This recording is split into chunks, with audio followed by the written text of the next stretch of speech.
Pak, maaf, suara Bapak kemit, Pak. Kemute. Suara Bapak nggak ada, Pak. Iya Pak, suara Bapak ke-mute Pak. Oh, iya. Pantesan. Nah, Oke. Ya. Oke, di pertemuan kedua ini kita membahas lebih fokus kepada kepemimpinan. Apa sih pemimpin gitu ya? Seperti apa sih pemimpin? Itu. Kemarin sebenarnya sudah ada gambaran ya. What are the differences between leader and also manager gitu ya. Nah, oke, targetnya adalah ini, mengerti proyek ini, pembentukan tim kerja. Sebenarnya yang diharapkan pembentukan tim kerja. Apakah itu nanti kita lihat, dan juga mencoba memahami tugas-tugas yang diberikan.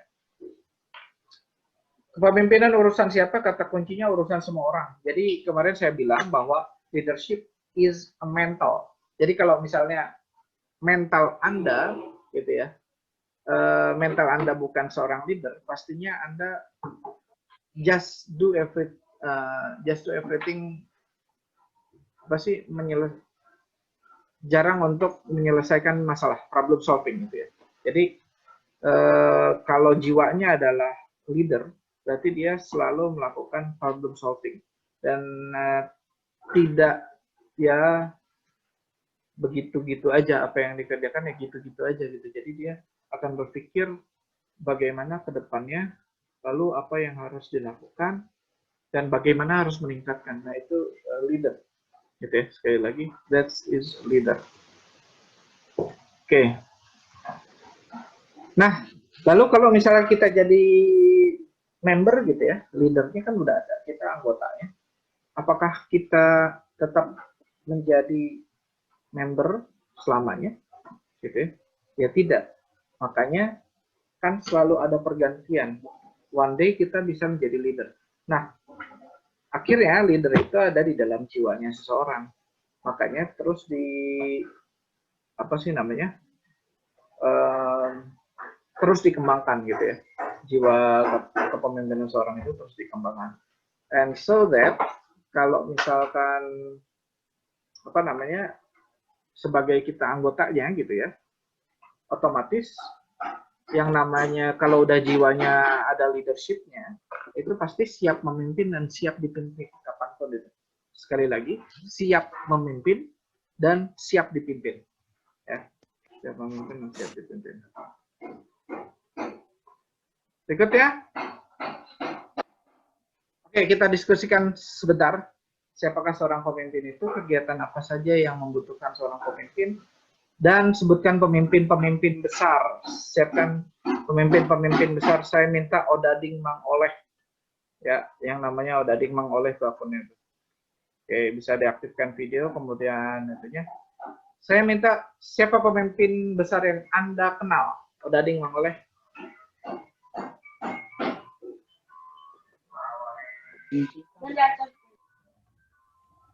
Odading. Bisa mendengar saya?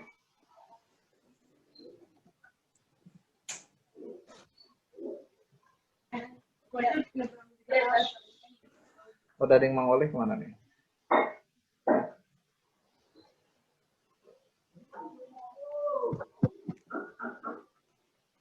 Oke. Angelina Huai. Hadir, Pak. Oke, Angelin. Pemimpin yang kamu kenal di dalam sejarah siapa saja? Tanya lagi bentar. Pemimpin negara bisa, Pak? Iya, bebas. Oh iya, Presiden Jokowi. Terus? Aduh, keluarga saya ribet banget nih, Pak. Bentar. Mama di mana? Bentar, Pak. Mama, Presiden Jokowi. Ya. Terus siapa lagi ya? Kalau sebentar, Pak. Mama, Presiden Indonesia deh, siapa aja Presiden Indonesia? Ya, Presiden Indonesia Soekarno, Soeharto, B.J. Habibie, siapa lagi ya? Lupa lagi. Jokowi. Ya, Megawati, SBY, Jokowi. Megawati Soekarno Putri. Ya itu Pak. Megawati, SBY, terus Jokowi. Jokowi. Jokowi, Ini Stephen Soekarno. Tenggara ikut-ikutan. Stephen Tenggara, wakil presidennya Megawati. Siapa? Siapa ya? Bentar Pak, lupa. Kamu Cari tadi Google, saya cari Google. tadi kamu saya nggak tanya, kamu jawab tuh. Nah, sekarang saya tanya, wakil presidennya era Megawati siapa? Bentar Pak, bentar. Apa? Tunjukin videonya dong. Show on your video. Aktifin.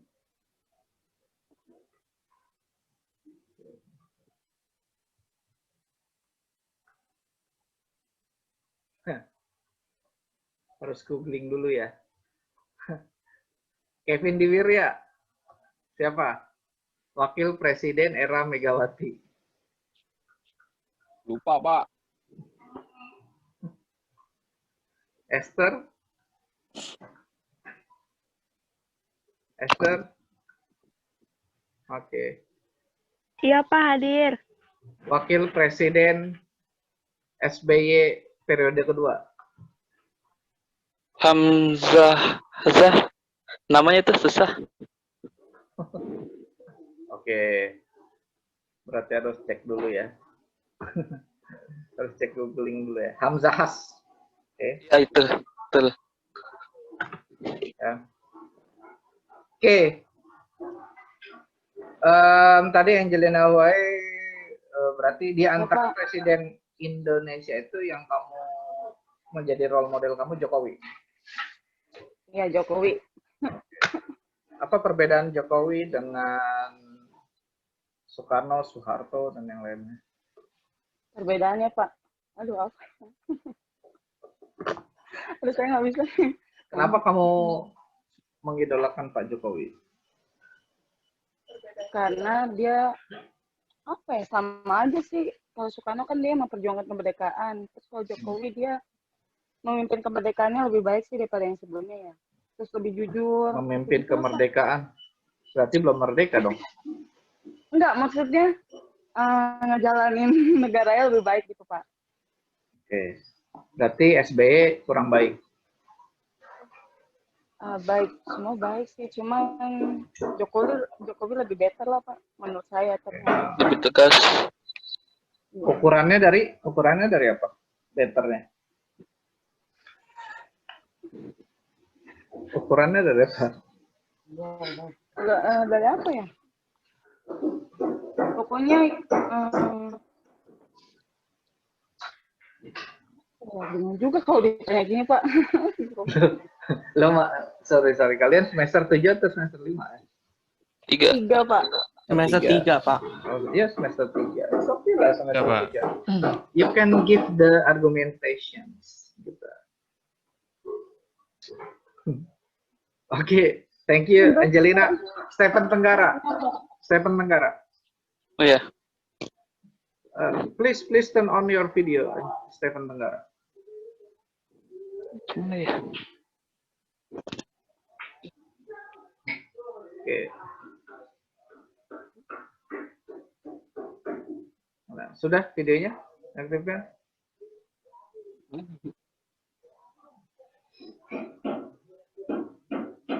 Dari gitu dong. Oke, Stephen. Ya, Pemimpin yang kamu kenal, pemimpin dalam sejarah yang kamu kenal. Soekarno, Soekarno, B.J. Habibie, banyak sih. Oke. It's not only Indonesia aja, di luar ada yang kamu kenal?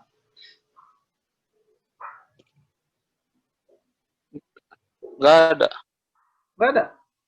Jadi role model kamu itu siapa? As a leader. Siapa ya?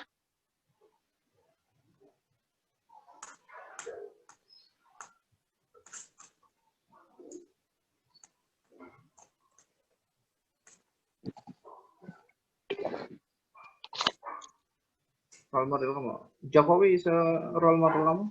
atau Soekarno yang menjadi role model kamu? Nggak ada. Nggak ada.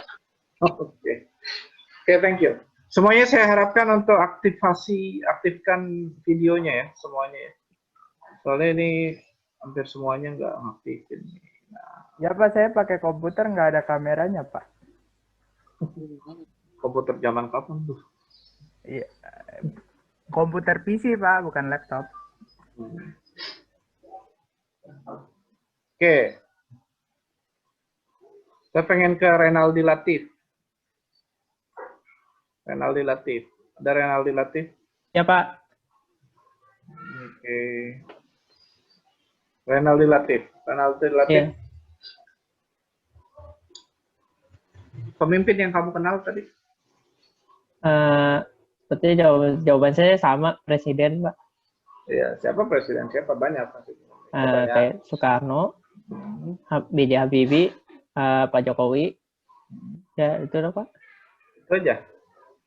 Nah, Dari ketiga itu yang kamu ngefans paling kamu ngefans ya? paling ngefans Jokowi. Jokowi. Kenapa? Dia memimpinnya kayak menurut saya lebih baik sih sekarang sih daripada yang dulu. So, what is the indicator lebih baik?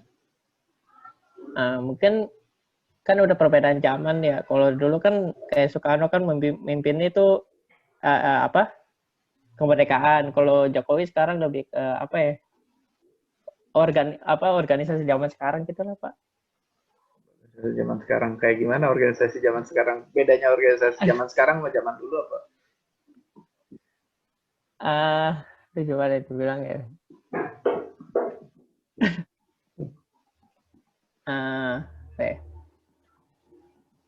Seperti memimpin rakyatnya lebih baik lagi Pak gitu. Saya bingung jawabnya.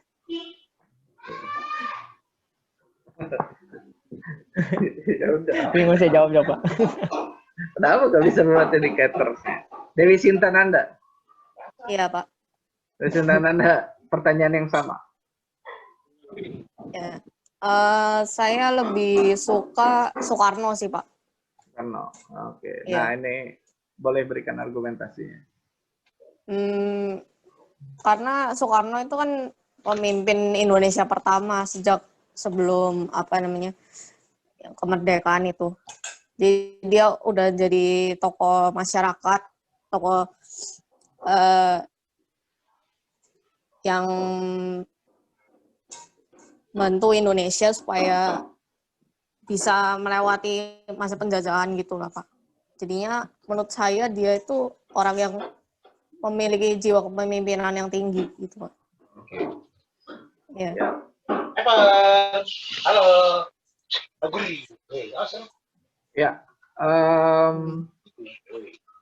saya belum ada mendengar lagi ada yang menyukai gitu ya, seorang Muhammad Hatta atau seorang Muhammad Nasir atau seorang lagi apa sih namanya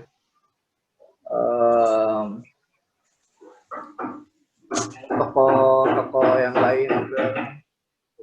Anda Tan Malaka mungkin gitu ya. Bung Tomo. Ya, Bung Tomo misalnya. Oke.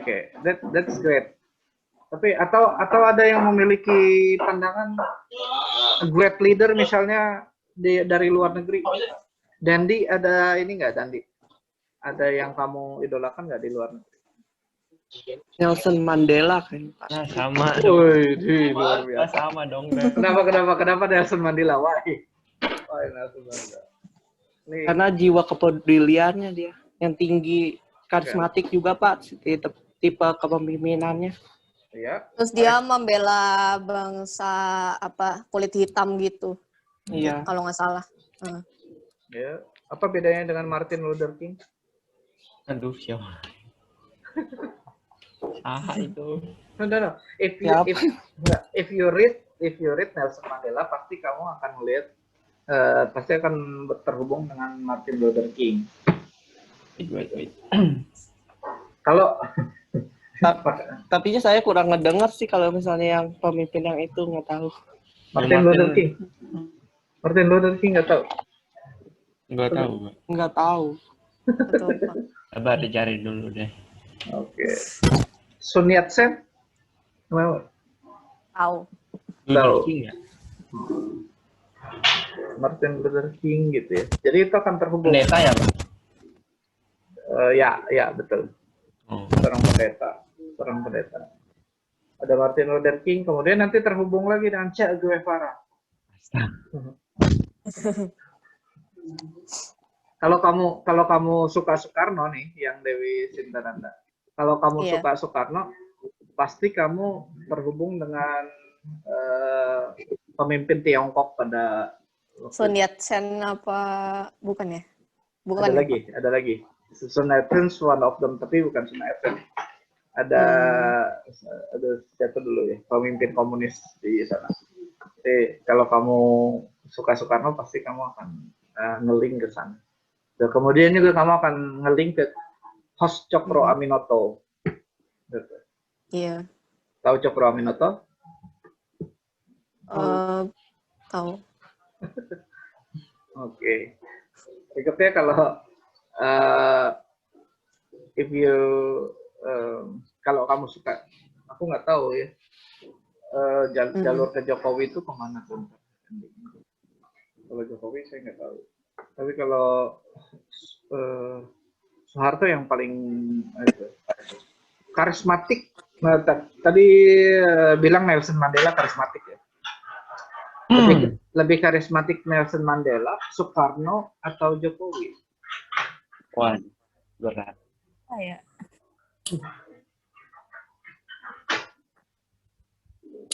Kalau ngomongin karismatik ya. Karismatik ya.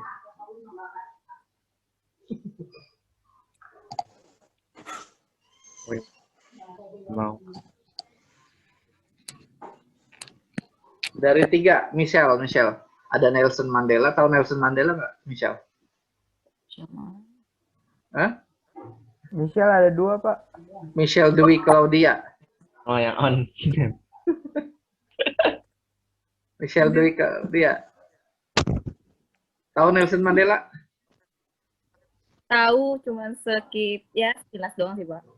Oke, saya senang ya. Jadi ada yang ngomong, oke, saya suka Nelson Mandela. Itu keren banget.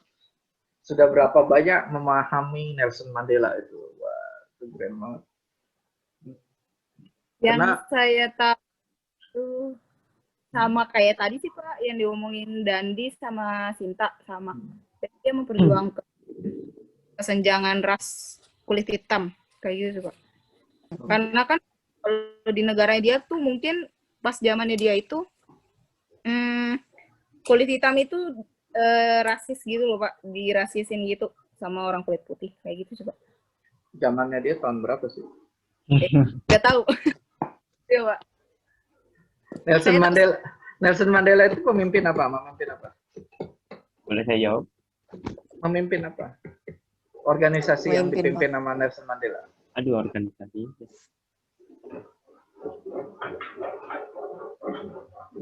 P, Ya. PBB. Dan yang menariknya nih, istrinya Nelson Mandela, gitu ya. Kalau saya salah mohon dikoreksi. Istri dari Nelson Mandela, saya lupa namanya, itu menjadi ibu negara 2 kali dengan 2 pemimpin negara yang berbeda.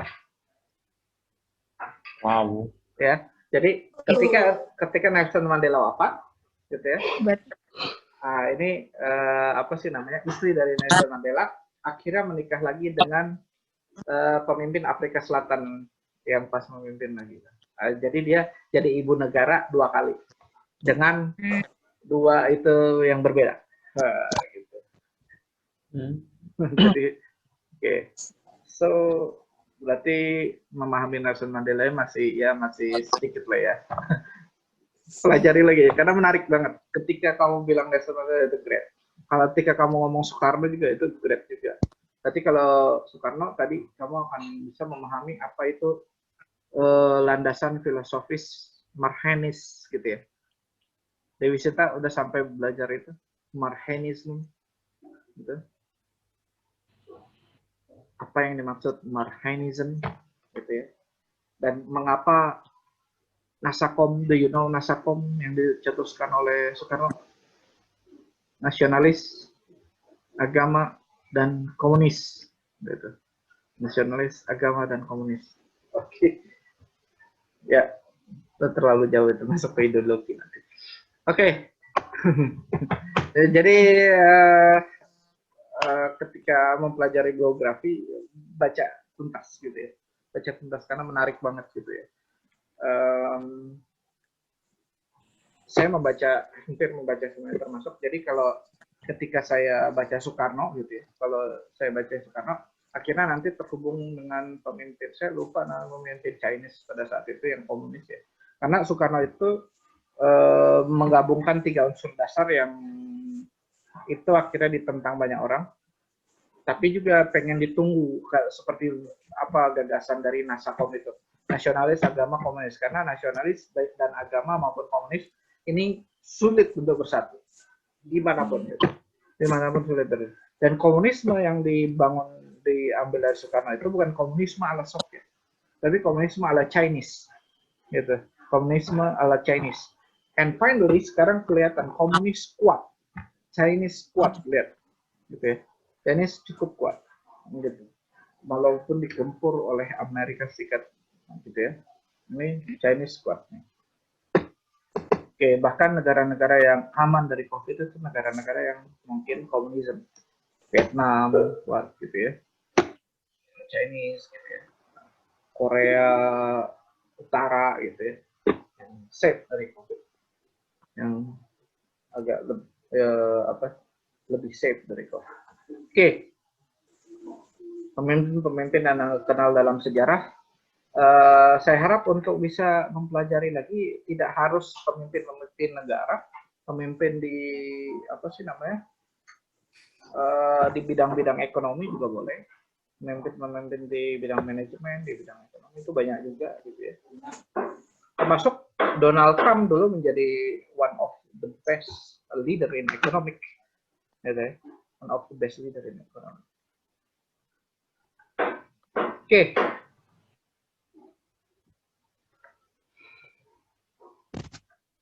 Salah satu cara untuk memahami itu pemimpinan adalah dengan membedakannya dari manajemen. Nah ini leadership, perbedaan leadership dan manajemen. Sekarang kita pengen tahu yang mana. Ketika kita mengatakan memelihara struktur dan sistem, itu kira-kira leader atau manajer? Baik, Budiarsa Surya. Memelihara struktur dan sistem. Pilihannya adalah manajer atau leader kalau itu. Manajer sih, Pak. Manajer. Wawasan jangka pendek, Sandi aja. Manager or leader? Manajer, Pak. Manager. Kegiatan kontrol. Dea Furianto, manager or leader?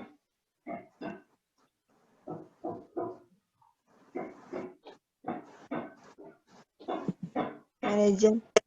Manager. Oke. Mempertahankan status quo. Patricia Regina. Leadership. Kenapa Pak? Sinyalnya kenapa Pak? Mempertahankan status quo. Itu leader atau manager? Mempertahankan status quo. Manager. Manager, mempertahankan status quo ya. Berikutnya, wawasan jangka panjang. Sandi aja. Leadership, Pak. Leader. Memberi inspirasi dan kepercayaan. Dewi Sintananda. Leadership. Menciptakan pola baru. Stefani Agatha. Leadership. Leadership. Oke. Sekarang kita jawab. Nah, ini cermati bedanya ya. Manajemen doing things right. Oke. Doing the things right. Leadership doing the right things. Oke. Nah, manajemen meliputi planning and budgeting, organizing and staffing. Yang ketiga adalah controlling. Sementara leadership building vision, kemudian menetapkan strategi, berikutnya aligning people, gitu ya, menghubungkan orang-orang, berikutnya memotivasi orang-orang dan sekitar dan memberikan inspirasi. That's a leader. Jadi leader build a strategy dan arah ke depan. Nah, ini yang nomor satu paling kuat dari leader. Sementara manajemen planning and budgeting, ya. Kontrol itu apa sih, teman-teman? Paham nggak kontrol? Controlling. Mengawasi, Pak. Awasi. Iya, betul. Mengatur. Oke. Mengatur. Mengatur itu managing atau organizing. Kendali Oke. sih kayak. Pahami perbedaan antara kontrol dengan patrol. Tahu patrol? Tahu. Patrol sama kan? Sama, Pak. Nah, oke. Bedanya kontrol dengan patrol. Patrol itu hanya melihat. Kontrol itu mengendalikan. Ya. Patrol itu ngecek, ya. Patrol ngecek nih, misalnya nih, patroli keamanan, dia ngecek muter aja ada ini enggak, ya itu gitu. Tapi kontrol itu mengendalikan loh ya. Mengendalikan, oke. Yap. Jadi kontrol itu dia mengawasi dengan pengendalian, gitu. Mengawasi dengan pengendalian. Artinya gini, secara SOP-nya sekian nih, gitu. Atau apakah dia mengikuti secara SOP-nya, gitu. Jadi bukan ngecek doang kerjaan dia, oh ngecek tuh udah beres gitu enggak. Tapi dia kontrol itu sambil mengendalikan, gitu. Jadi dia melihat sambil dia kendalikan. Jadi perbedaan kontrol dengan patrol. Nah ini kadang orang suka salah. Oh gue udah kontrol kok, gue udah lihat tuh. Nah, kamu mau kontrol itu, kamu mengawasi dengan pengendaliannya, gitu.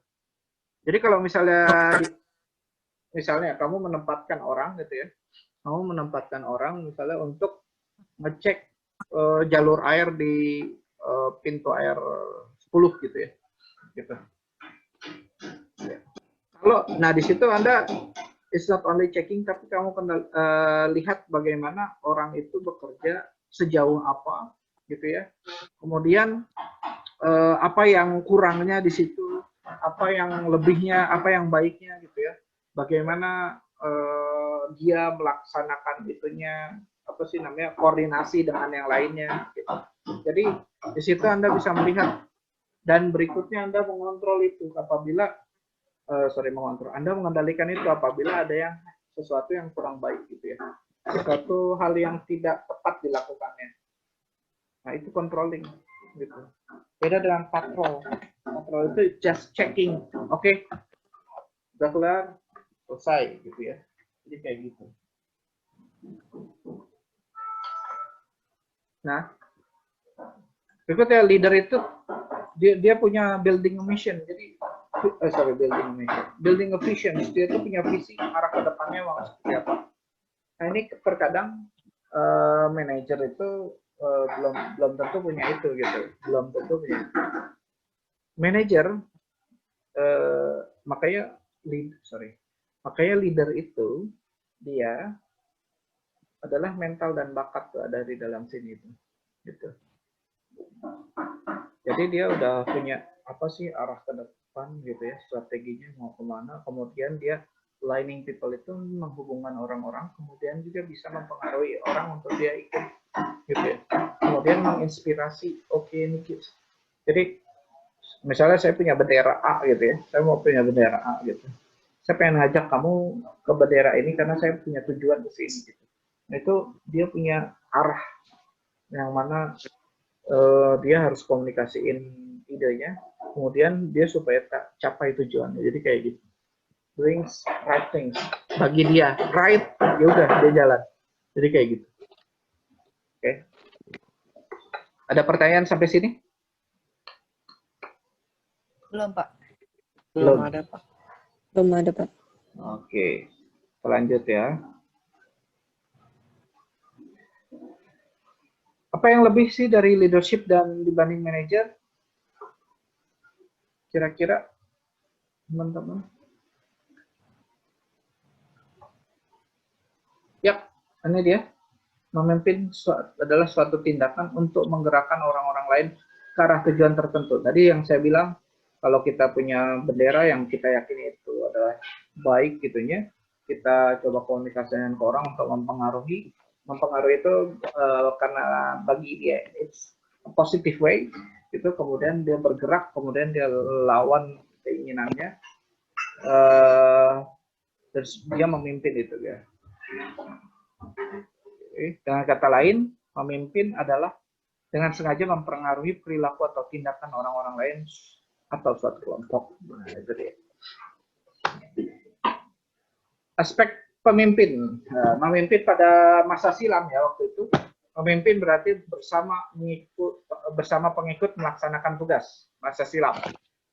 Masa kini, memimpin berarti mempengaruhi pengikut untuk mencapai tujuan tertentu. Masa depan, memimpin berarti menengahi kepentingan lingkungan dan kebutuhan pribadi pengikut, gitu ya. Jadi, tahu Tuturi Handayani? Istilah Tuturi Handayani?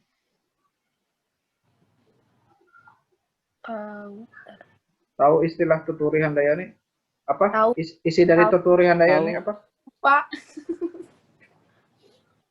Tahu, cuman apa ya? Ingarso Sungtulodo. Ingarso Sungtulodo. Ihmadia Mangun Karso. Ihmadia Mangun Karso. Tuturi Handayani. Tuturi Handayani. Ya. Apa artinya? Boleh cek di Google.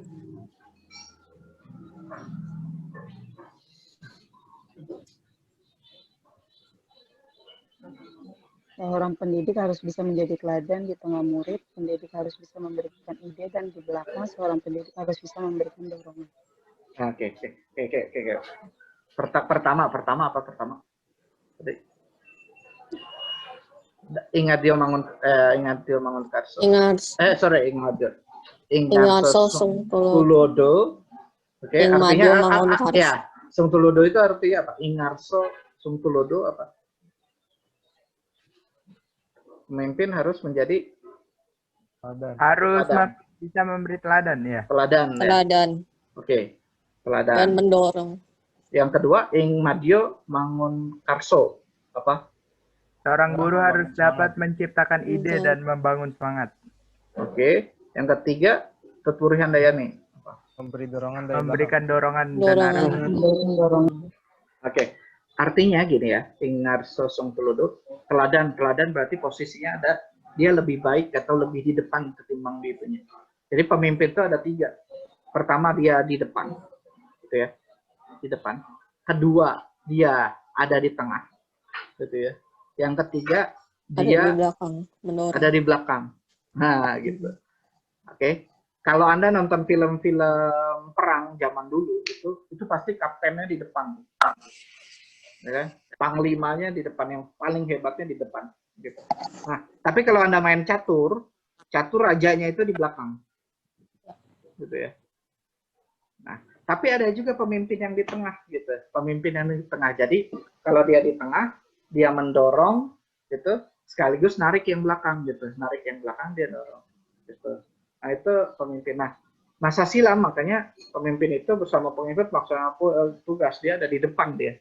Fungsinya dia ngasih teladan, kemudian yang belakangnya ngikut gitu ya. Itu masa-masa dahulu tuh, perang-perang zaman dulu tuh, perang-perang Eropa, perang-perang Arab gitu ya, perang-perang itu semuanya ada di depan gitu ya. Panglima semuanya yang paling hebatnya di depan. Nah, masa kini memimpin berarti mempengaruhi pengikut, jadi dia ada di belakang, kemudian dia dorong itu gitu. Nah, yang di masa depan, yang sekarang nih, apalagi Anda milenial, itu diharapkan pemimpin itu bisa berbaur di tengah, gitu.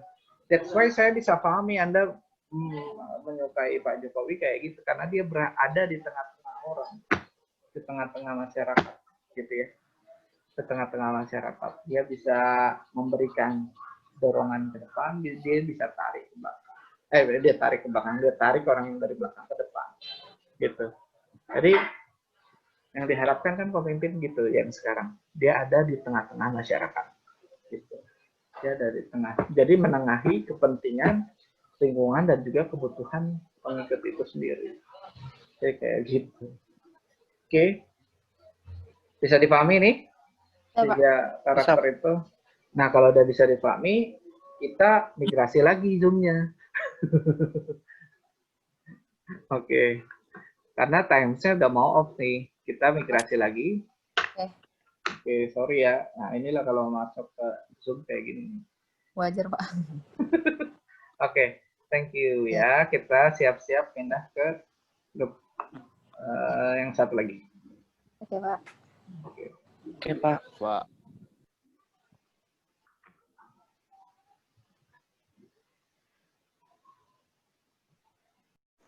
Oke, kalau ditanya kepemimpinan itu seni atau ilmu, sebenarnya dia seni atau ilmu sih? Ada yang ingin berpendapat nggak?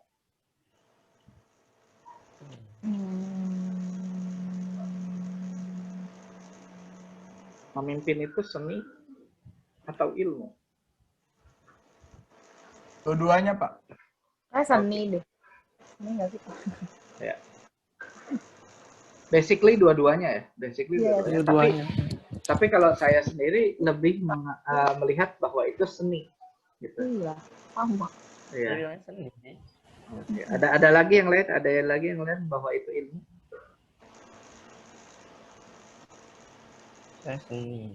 Ya, makanya saya sebenarnya nggak terlalu belajar leadership itu dimasukin mata kuliah itu kayak agak sedikit little bit aneh aja bagi saya,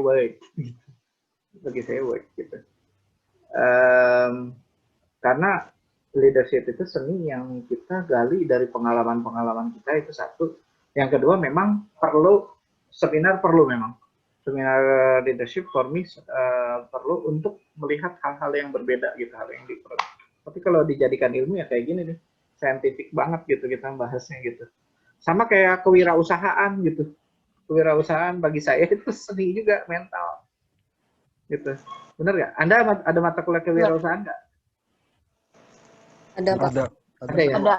Ada. Oke. Kedua. Menurut kalian kewirausahaan itu ilmu atau seni?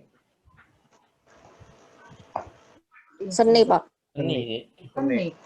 Ya. Jadi kayak gini ya.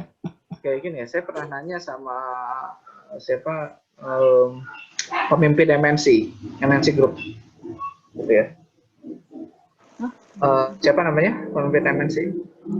Haritanu Sudibyo. Saya kan dulu di MNC ya.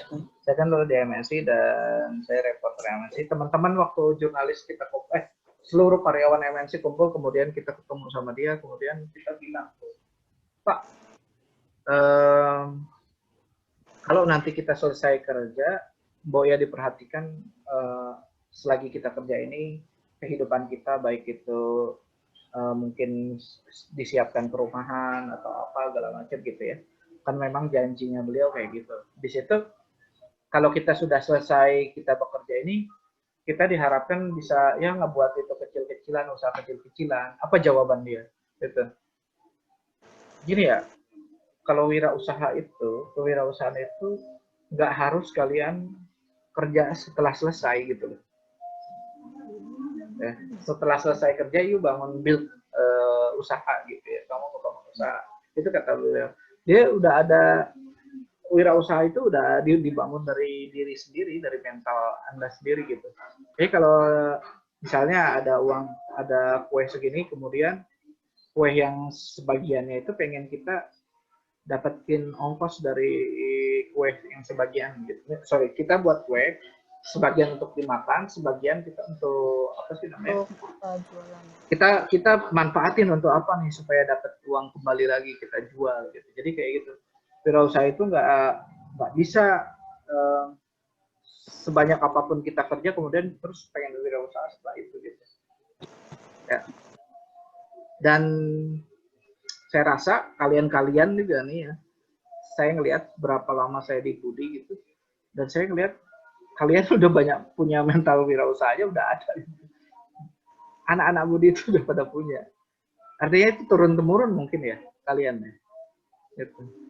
Jadi saya ngelihat kayak gitu, dan itu apa sih namanya, mental. Bagi saya wirausaha dipelajarin itu perlu gitu, tetapi kata kuncinya sebenarnya dia seninya ada di masing-masing, udah masuk ke dalam mentalnya gitu ya.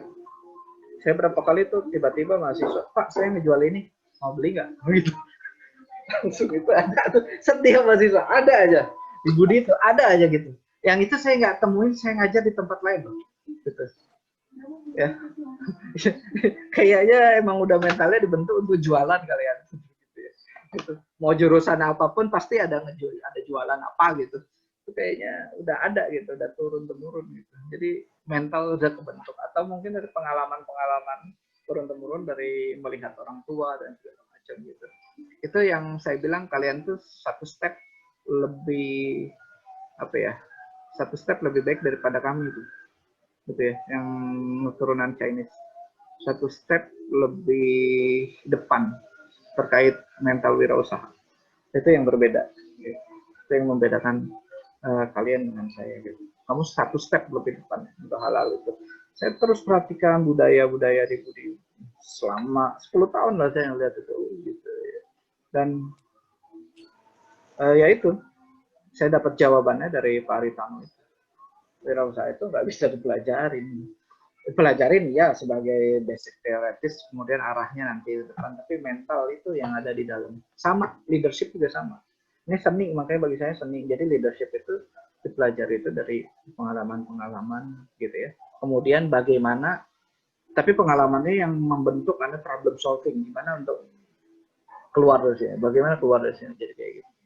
Semakin Anda survive, semakin Anda be a leader gitu. Dan bukan juga di Anda sebagai, oh saya sebagai pimpinan A, saya sebagai pimpinan B, sebenarnya. Oke, Anda memimpin itu belum tentu Anda terpilih gitu. Bisa jadi Anda diangkat oleh seseorang gitu yang itu segala macam. Jadi banyak trik dan intrik di dalam sebuah politik gitu ya. Jadi oke, Anda memimpin Bank Mandiri ya, tapi Anda dengan caranya menjatuhkan seseorang, misalnya itu selesai, itu beda cerita tuh. Ya. You are not a leader, jadi leader itu ada di mental gitu ya, ada di mental, sama kayak wirausaha. Ya, oke. Sekarang kalau kita lihat dari padanan ilmu maupun seni, jadi ilmu itu memberi kita pengetahuan tentang mekanisme, proses, struktur. Ini bahasanya ya. Tadi yang saya bilang dia menjadikan pedoman atau arah atau panduan ya. Tadi saya bilang ya, untuk kita bisa membentuk, bisa memimpin itu seperti apa. Jadi proses struktur yang bisa dinamakan karena ilmu menghasilkan pengetahuan tentang hukum-hukum atau asas-asas. Nah, itu panjangnya kayak gitu lah ya. Berikutnya, seni tak akan mengikuti pola-pola yang sudah ada, melainkan kreatif dan inovatif, menemukan yang baru dan unik. Nah, sekali lagi, kreativitas itu hadir itu bukan dari you belajar apa itu kreatif. Jadi creativity itu terbangun itu dari pengalaman. Sekali lagi, kalau ada pengetahuan di dalam sini, pengetahuan itu terdiri dari pertama ilmu, gitu. Yang keduanya adalah pengalaman, gitu ya.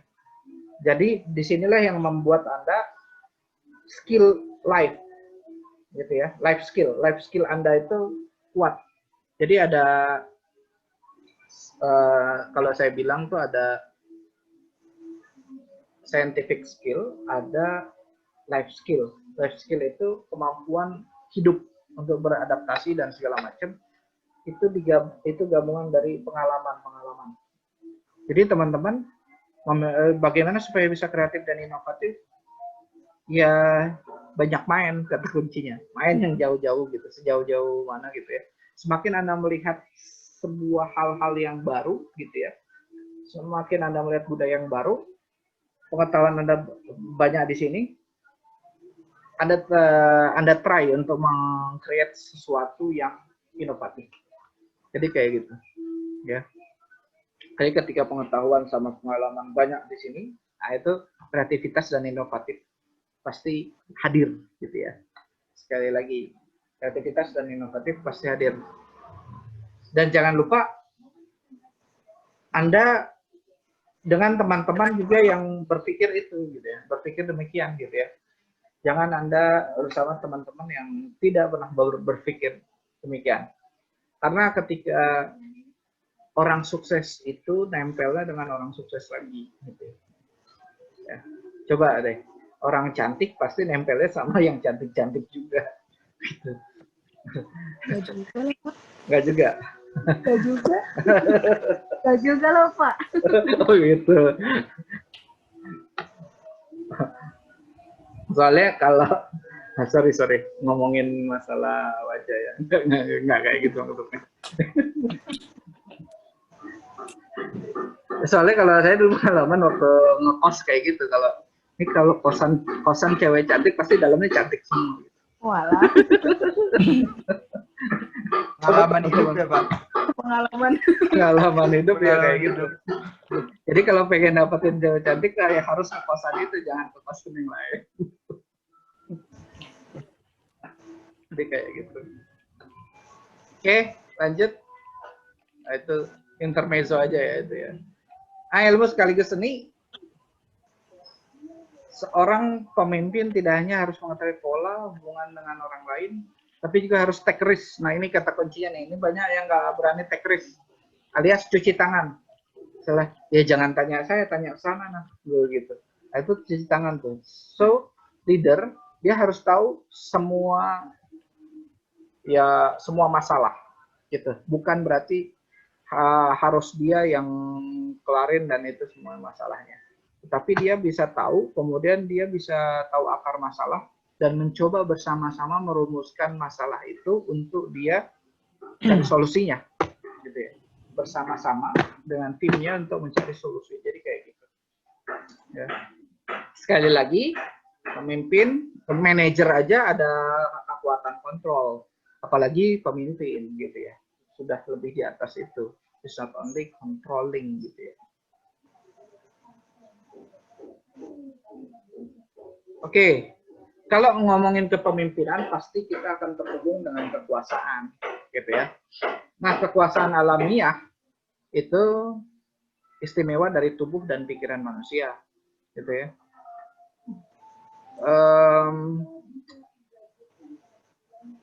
Ciri-ciri istimewa dari tubuh dan pikiran manusia, misalnya ada kekuatan tubuhnya, gitu ya.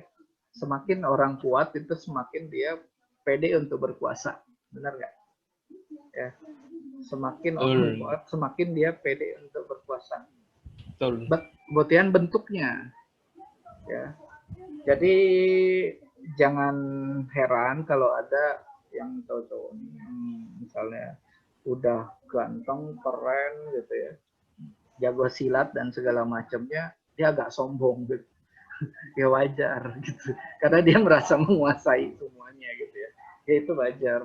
Apalagi kalem baik lagi ada tambahannya kayak gitu. Lengkap sekali Pak. Lengkap sekali kalau kayak gitu. Ya,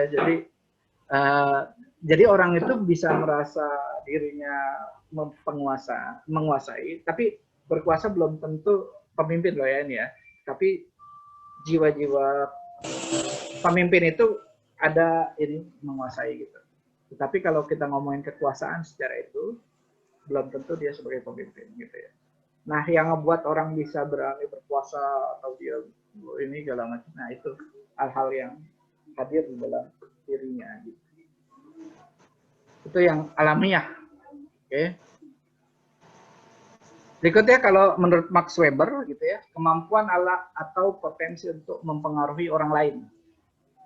Juga kalau orang ini melawan, misalnya dokter, guru, ayah gitu ya. Nah, ini kekuasaan di mana kalau Anda memiliki posisi gitu, Anda dianggap senior gitu dan segala macam, kayak dokter, guru, ayah, dia akan naik derajatnya gitu dan dia punya kemampuan untuk mempengaruhi gitu ya. Ini dia. Oke, artinya kepangkatan mempengaruhi. Tapi dia juga kata kuncinya bagaimana dia memiliki potensi untuk mempengaruhi orang. Jadi positioning itu bisa memberikan pengaruh, gitu ya. Tetapi kalau dia tidak mampu mempengaruhi juga menjadi PR gitu. Sehingga misalnya dia sebagai guru dicuekin dan apa segala macam itu kalau nggak memiliki potensi. Tapi secara positioning dia sebenarnya udah punya potensi. Kalau dia nggak bisa mengangkat, nah itu beda cerita. Nah, berikutnya kuasa menurut Raven. Oke, sekali lagi nih. Kalau you punya pengetahuan, you pasti akan menguasai sesuatu. Kalau you punya wibawa, you bisa menguasai sesuatu. If you legitimate, punya posisi, kamu akan menguasai sesuatu. Kalau dua, apabila Anda memberikan imbalan, itu Anda menguasai sesuatu. Jadi kalau, saya kasih ini, pilih saya ya. Nah, kayak gitu tuh. Nah, itu saya. Berikutnya Anda memberikan sanksi, yaitu Anda memang memiliki kuasa. Itu ya. Jadi, pengetahuan, wibawa, apalagi digabung pengetahuan, wibawa, imbalan, sanksi. Nah, itu udah luar biasa. Nah, kata kunci di sini yang paling agak sulit mungkin wibawa ya, gitu ya. Wibawa itu hadir itu bisa dibentuk sebenarnya, gitu ya. Wibawa bisa dibentuk sebenarnya, gitu. Wibawa bisa dibentuk dari mulai jalannya dibuat rata-rata air, jadi tep gitu. Jadi nggak yang tep nggak harus gitu, tapi nggak juga yang lambat kutuk gitu, nggak gitu, tapi jalannya rata-rata air. Jadi ketika jalan itu berdiri tep gitu. Jadi kayak langkahnya itunya itu bisa dibentuk. Karena saya melihat bagaimana pembentukan di TNI kayak gitu ya. Jadi tap gitu. Kenapa harus dibentuk kayak gitu? Jadi dia punya wibawa gitu, referen gitu ya. Nah, itu bisa dibentuk sebenarnya. Tetapi ada lagi yang memang nggak pengen bangun wibawa gitu, tetapi dia lebih kepada branding gitu ya. Dia lebih senang nge-brand dirinya, brand yourself. Jadi brand yourself dia nggak harus ada wibawa, tapi ntar dia pengen wibawanya itu hadir dari expert powernya dia, pengetahuannya dia gitu. Jadi dia memiliki kekuasaan dari powernya dia. Nah, kemudian dia lebih kepada branding dirinya. Dulu saya punya temen ini, kelihatannya caur, kelihatannya itu, tapi ternyata pintar gitu. Kawan saya orang Bali, dia waktu kuliah itu rambutnya dicat. Gitu, rambutnya dicat hijau. Buset. Dicat hijau. Jadi orang itu, apaan sih ini orang alay banget kan gitu kan. Gitu. Dicat hijau. Cuma dia menjadi trendsetter, dia menjadi kelihatan tuh gitu. Ya enggak, bukan trendsetter juga, jadi pusat perhatian lah. Orang kan jadi ngeliat dia, siapa sih ini, begajulan atau apa. Tapi pas dia ngomong, cerita apapun keren. Gitu bro. Ngomongin sosial bisa, politik jago, budaya, apalagi orang Bali kebudayaan banyak di sana. Gitu. Gitu. Keren. Begitu. Jadi pas di situ, baru dia begajulannya tetap gitu, style begajulannya tetap. Jadi itulah yang membuat dia keren gitu. Jadi kayak ada wibawa tapi di expertnya gitu. Jadi itulah dia ngebentuk branding dirinya. Oke. Dan saya nggak berani pakai branding itu, rambut di join gitu. Kalau dia mantas aja gitu. Oke, berikutnya kepemimpinan terhubung dengan kekuasaan karena seseorang pemimpin juga memakai pengaruh atas orang lain. Makanya kalau memiliki kekuasaan itu mampu mempengaruhi orang lain. Basicnya seperti itu, gitu ya. Tapi kalau dia nggak memiliki kemampuan untuk mempengaruhi, yang ada dia dipengaruhi, itu yang parah. Gitu ya. Berikutnya, kepemimpinan terhubung juga dengan paksaan gitu ya. Paksaan adalah pemakaian kekuatan gitu ya. Fisik ataupun psikis, kekuatan yang dipakai bisa berupa ancaman, hukuman, teror, manipulasi dan lain-lain. Gitu ya. Nah, paksaan biasanya dipakai jika pengaruh melemah. Semakin ancaman, kemudian ada itu pengaruhnya berarti kita bisa lihat melemah, gitu ya. Wibawanya hilang, makanya cenderung memaksa. Makanya kepemimpinan bukanlah paksaan, gitu ya. Bukanlah memaksa seseorang. Jadi kalau misalnya ada nih badan tinggi gitu, tapi dia maksa, ya udah enggak. Nah, he's not a leader gitu ya. Dia berkuasa, iya. Makanya tadi saya bilang orang bisa berkuasa, iya, tapi kalau menjadi pemimpin belum tentu. Nah, spiritualitas dan kepemimpinan, kemarin ada yang nanya nih kenapa spiritualitas membangun itu. Sorry ini yang nulisnya bukan saya tapi Pak Koordinator, ada kalimat kata-kata yang itu ya. Kata kuncinya gini lah, kalau Anda spiritualitasnya tinggi sebagai pemimpin itu, oke, agama itu artinya itu tidak, agama itu kacau, membentuk Anda supaya tidak kacau.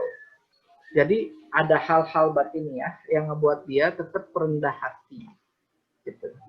Tetap rendah hati karena di agama itu ada aturan-aturan yang selalu membentuk diri kita menjadi human. How to create the human, bagaimana membentuk orang, artinya orang itu bisa manusia itu bisa memanusiakan manusia, gitu lah. Gitu. Jadi agama itu membentuk diri kita itu saling terkoneksi antara human, gitu ya. Nah, makanya emosinya bisa terjaga, ucapannya bisa dikontrol dan segala macam, itu spiritualitas. Gitu. Nah itu udah saya jawab tuh di forum. Gitu ya.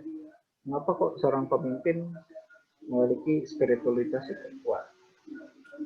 Sehingga ketika hal itu terjadi, ada masalah dan apa, dia bisa mempertimbangkan, gitu ya, dia bisa mengambil resiko dengan tepat. Oke, saya katakan gini. Oke, sila keempat tahu? Iya, Pak. Apa Michelle? Kerakyatan, sila keempat kan Pak, kerakyatan yang dipimpin oleh hikmat, kebijaksanaan dalam permusyawaratan perwakilan. Oke, great. Apa Kerakyatan yang dipimpin oleh hikmat, kok bukan dipimpin oleh presiden, gitu ya? Kerakyatan dipimpin oleh hikmat, kebijaksanaan. Jadi hikmah itu sesuatu teladan, gitu. Hikmah itu ada gambaran yang keteladanan di situ. Makanya dipimpin oleh seorang figur, gitu ya. Kemudian kebijaksanaan, wisdom. Nah, jadi ketika orang spiritualitasnya tinggi, wisdomnya naik. Waktu itu kemarin ada gambar wisdom kalau nggak salah ya, yang kemarin peta kita minggu lalu itu. Jadi ada kebijaksanaan ya, ada wisdom. Itu yang susah sebagai pemimpin, itu memiliki wisdom itu susah. Kebijaksanaan. Jadi ketika ada aturan, gitu ya, ketika membuat peraturan itu kan melalui proses pertimbangan, determinations. Kemudian setelah ada determination, dia putuskan, gitu ya. Kemudian menjadi aturan. Nah, putusan itu kan decisions. Jadi ada determinations, ada decisions. Berikutnya lahirlah aturan. Nah, ketika aturan ini akhirnya dibutuhkan wisdom di situ. Pemimpin kalau kaku dengan aturan itu, ya nggak ada masalah, oke ya. Tetapi misalnya nih, Michelle apa sih namanya? Michelle nggak sanggup untuk membayar biaya rumah gitu. Nah, disitulah dibutuhkan wisdom, kebijaksanaan bagaimana seorang pemimpin untuk si A nggak itu wisdom di situ, gitu ya, wisdom. Nah itu makanya dia ketika membuat sudah mempertimbangkan, kemudian sudah mampu memutuskan, kemudian take a risk. Nah di situ. Jadi ketika wisdomnya hadir untuk Michelle, gitu, nah dia berani take risk karena dia juga sudah memberikan keleluasaan Michelle. Jadi kayak gitu. Spiritualitas itu membangun itu, wisdom kita diangkat, gitu ya. Lanjut lagi. Nah, ini sumber kekuatan dalam memimpin seorang bla bla bla bla bla bla. Nah, baca aja lah. Oke. Oke, karakter utama pemimpin berpendirian teguh, jujur, proaktif, fleksibel, komunikatif, dan bla bla bla. Banyak kata kuncinya, ada 4 gitu ya. Honest, ya, honest atau jujur gitu ya, kata kuncinya ya, kata kuncinya. Berikutnya, setelah jujur, reliable atau dapat dipercaya, reliable, dapat dipercaya. Ketiga, mampu berkomunikasi atau mampu mengomunikasikan visi misinya atau tujuannya, gitu ya, mampu mengomunikasikan. Yang keempat adalah smart. Nah, smart itu kata kuncinya. Oke, ini benar segala macam ini, tapi kata kuncinya itu. Jadi honest, reliable, komunikatif, and then smart. Nah, jadi oke, kita bilang ya, kalau orang jujur gitu ya, orang jujur pasti dapat dipercaya, benar nggak? Iya. Reliable gitu. Orang jujur pasti dapat dipercaya, walaupun dia nggak pinter nih, Nah, ketika sudah ini dua dimiliki, kejujuran dan juga reliable gitu, nanti ketika dia mengomunikasikan sesuatu itu udah pasti orang dengerin, gitu ya, orang udah pasti dia dengerin dia. Tapi meskipun komunikasi harus dilatih lagi ya, seni berkomunikasi harus dilatih lagi, gitu ya. Nah, jadi kata kunci deh. Dan yang berikutnya smart, balik lagi nih, smart ke nomor 1, reliable lagi. Reliable itu orang dapat dipercaya.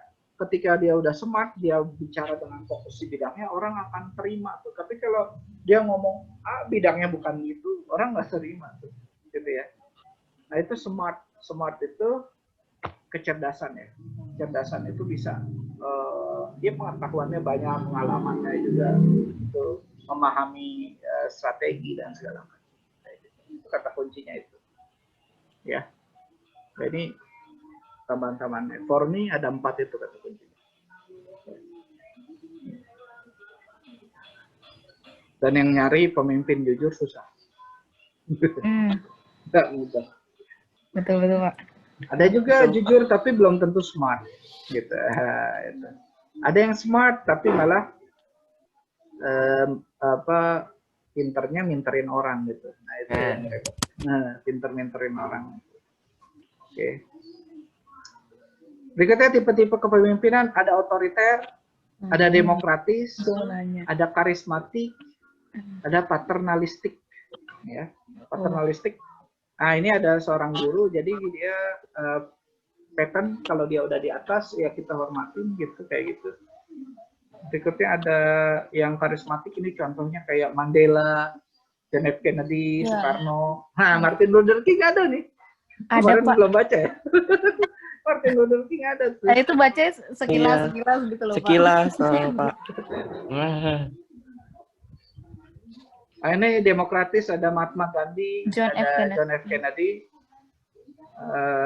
Di sini, ini tipe-tipe otoritaris, Adolf Hitler, Gaddafi, Saddam Hussein. Ada nama saya Hosni Mubarak. Bukan saya, tapi tahu Presiden Mesir? Enggak tahu, Pak. Presiden Mesir Hosni Mubarak. Tahu. Yang dia turun di tahun 2015 atau 2005, lupa ya. 2005 atau 2005. Itu dia, Hosni Mubarak. Dan saya pribadi mempelajari ini kepemimpinan ini dari sini-sini semua, gitu ya. Dari diktator otoriter. Saya membaca biografi Adolf Hitler gitu ya, Soekarno, walaupun nggak terlalu banyak ya. Cuma kalau kisah perjuangan pasti akan terhubung dengan Soekarno kayak gitu ya. Tapi saya lebih cenderung sebenarnya ke Muhammad Hatta ketimbang Soekarno. Lebih cenderung ke Muhammad Hatta. Karena bagi saya otaknya itu ada di Hatta. Yang mampu menyampaikannya itu Soekarno. Betul, mampu menyampaikan itu. Dua-duanya leader. Soekarno leader, Hatta leader waktu di Belanda. Jadi pas di Belanda dia pelajar Belanda, kemudian dia punya otak untuk bagaimana membangun nation. Tetap balik ke Indonesia, ketemulah Soekarno. Jadi dua ini keren. Makanya pernah nonton film Soekarno? Belum. Bagaimana Hatta dan Karno itu coba lihat cara itu ya. Adolf Hitler juga luar biasa. Dia sastrawan. Parah. Adolf Hitler itu luar biasa. Dia sastrawan. Dia keras, tapi dia juga cara menyampaikannya itu kayak berpuisi. Itu keren banget. Oh, saya suka puisi kan. Jadi cara menyampaikannya itu kayak menyampaikan ala-ala seniman berpuisi. Keren banget. Kemudian dia ngebuat branding. Ngebuat brand. Keren banget. Bahkan kumisnya aja itu dia brand. Ya, nggak ada pemimpin dunia yang kumisnya cuma sekian gitu. Itu dia branding. Dia udah paham branding, dia paham mengorganizing, dia bisa sampaikan visionnya dia, dan keren deh. For me, Adolf itu keren, dan dia orang yang gila banget. Dia mau nyerang Rusia. You bisa imagine daerah Jerman, satu-satunya Jerman, dia lewati Prancis, dia lewatin Inggris, mau dilewatin tapi balik lagi nggak mampu dia. Gitu. Rusia juga dia hajar terus gitu ya. Jadi kalau dibilang Adolf Hitler apa sih namanya Nazi dan dia apa sih namanya? Komunis dia. Dia bukan komunis, dia fasis. Dia fasis. Itu Rusia apa yang dilawan. Gitu. Dan kamu tahu yang dikedepanin di Rusia itu apa? Kamu nonton film The Fury, gitu. Fury yang dibintang siapa lupa namanya itu adalah anak-anak SMP. Jadi saking dia udah nggak ada tentara gitu ya, dan di sono kelaparan kedinginan, anak-anak SMP dia terjunin. Iya bisa bayangin. Anak-anak usia SMP pada megang senapan kemudian jalan di itu. Everywhere. Gila itu. Hal yang gila banget. Jadi saya mempelajari dari tipe-tipe otoritarian, termasuk juga pemimpin leader-leader Korea, dan bukan leader ya, tapi kaisar di Korea, kaisar di China, gitu ya. Walaupun kaisar di China saya nggak terlalu banyak baca gitu ya. Lebih banyak yang bagaimana Korea, kemudian jazirah Arab, pemimpin Arab dan Eropa. Gitu. Jazirah Arab dan Eropa ini banyak tipe demokratis,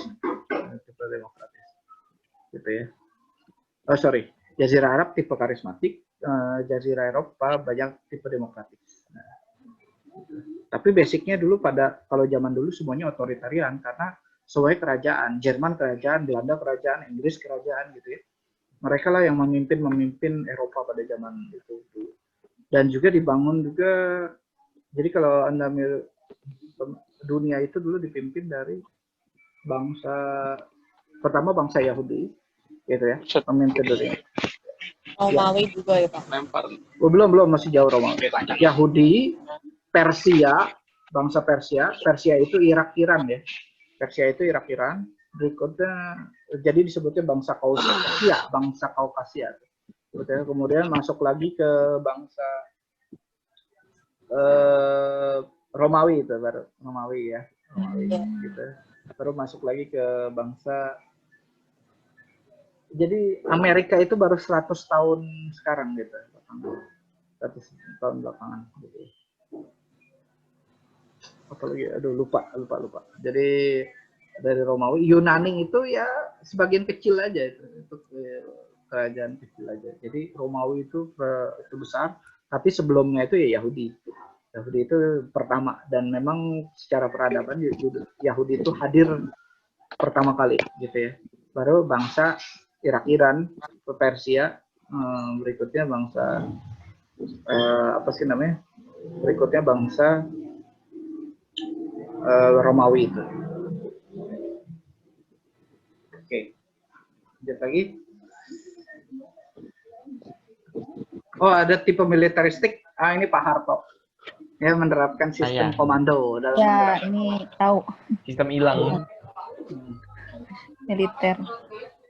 Dan bagi saya keren ya, Pak Harto keren dulu di awal kepemimpinannya hingga tahun 70, 60 ke 70, 80, 90 kok dari militeristik menjatuh ke totalitarian dan otoriter. Jadi ada sisi itu. Jadi dari tapi militeristik ketika untuk memperbaiki keadaan setelah Pak Karno kan waktu itu kan presiden seumur hidup, dia mengatakan dirinya presiden seumur hidup sehingga nggak bisa diganti. Akhirnya dijatuhkan, dilengsarkan oleh mahasiswa pada tahun itu, Pak Karno ada, ya, gitu. Kemudian Pak Harto muncul, Pak Harto memperbaiki keadaan dan sempat menjadi ya salah satu bukan macan Asia, tetapi kita kuat di dalam swasembada pangan tahun 80-90 tuh ya, 80-90 kuat dalam swasembada pangan dan cukup dihormati di Asia. Zaman Pak Harto. Zaman Pak Karno dulu cukup sangat dihormati juga karena dia punya pikiran nasakomnya itu.